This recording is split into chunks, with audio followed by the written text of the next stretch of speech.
You've heard of cursed films, right? We all have. We whisper about Poltergeist and how 4 cast members died in the 6 years after its release. We talk about the Omen, where the cruise plane was struck by lightning, and a special effects artist was later decapitated in a car crash in a way that perfectly mirrored a scene in the film. These are dark, tragic legends.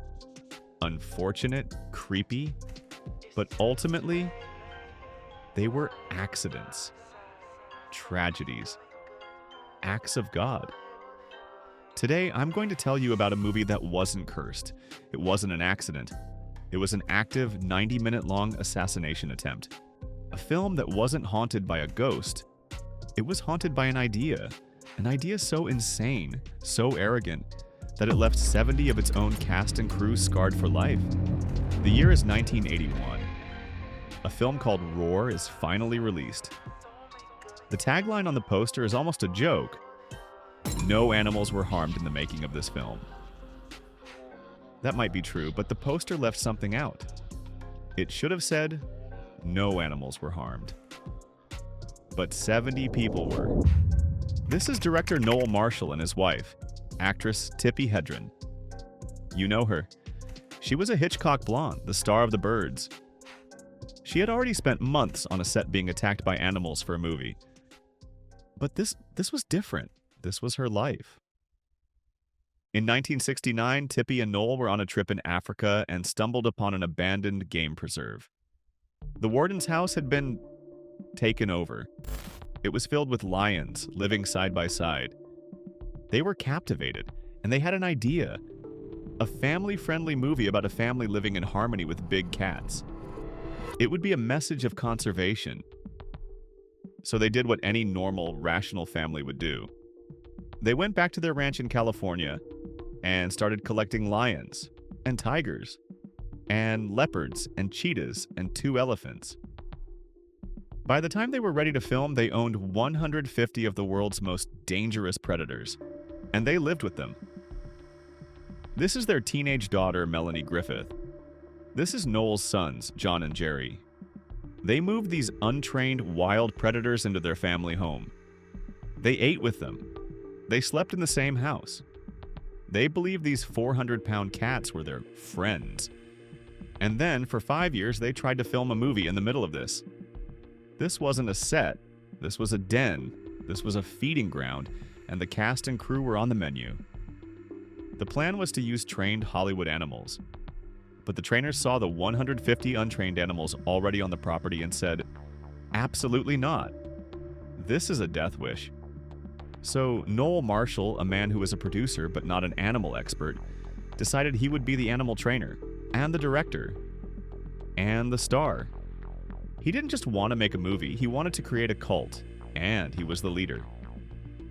The film's cinematographer, John DeBont, the guy who later directed Speed and Twister, was the first to learn the rules of this new world. During one scene, a lion reached through a window, grabbed his head, and scalped him. He was rushed to the hospital. It took over 200 stitches to sew his scalp back on. Any sane person would quit. Any sane production would be shut down. Jean DeBont was back on the set 2 weeks later, because as he put it, it was a cult. You were either in or you were out, and I was in. The injuries became a daily event, a badge of honor. The star, Tippi Hedren, was next. She was in the kitchen when a lion bit her on the back of the neck, its teeth scraping her skull.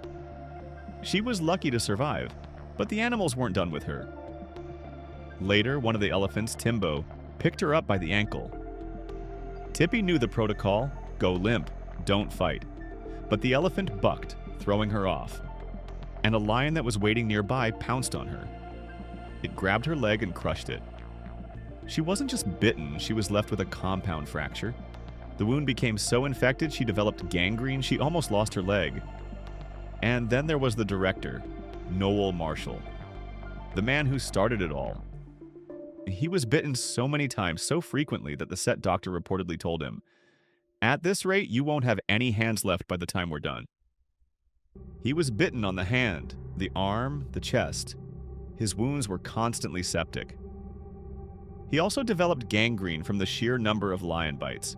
He would hide his injuries from the rest of the crew, afraid they would finally walk off the set. But the worst, the absolute worst, was what happened to his family. His teenage daughter, Melanie. During one take, a lion grabbed her, pinning her to the ground. It mauled her face. She almost lost an eye. It required over 50 stitches and extensive facial reconstructive surgery. His son, John, was attacked and needed 56 stitches in his head. His other son, Jerry, was bitten in the leg while riding a motorcycle. The entire family was being systematically dismantled by their pets. And you know the most horrifying part? They kept filming. The universe screamed at them to stop. In 1978, a dam burst near their property. A 10-foot wall of water surged through the set. It destroyed the house. It ruined the cameras and the expensive footage. It also killed several of the lions that they spent 2 years rebuilding. And then, a wildfire swept through, destroying what was left. Any other production would have taken the insurance money and run. Not Noel Marshall.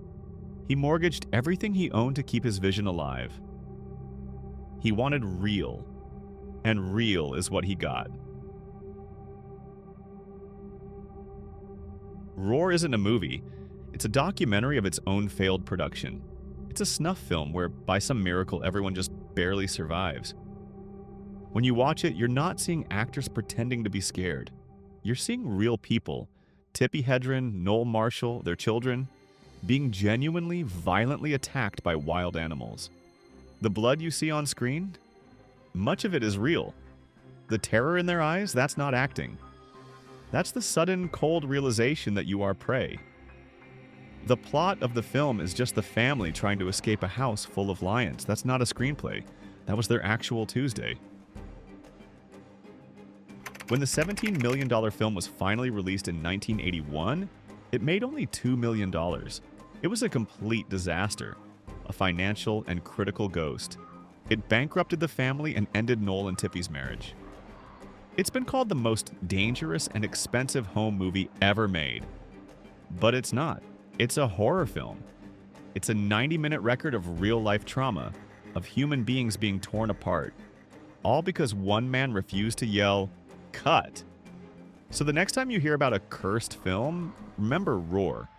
The movie that didn't just have a body count, it had an injury count.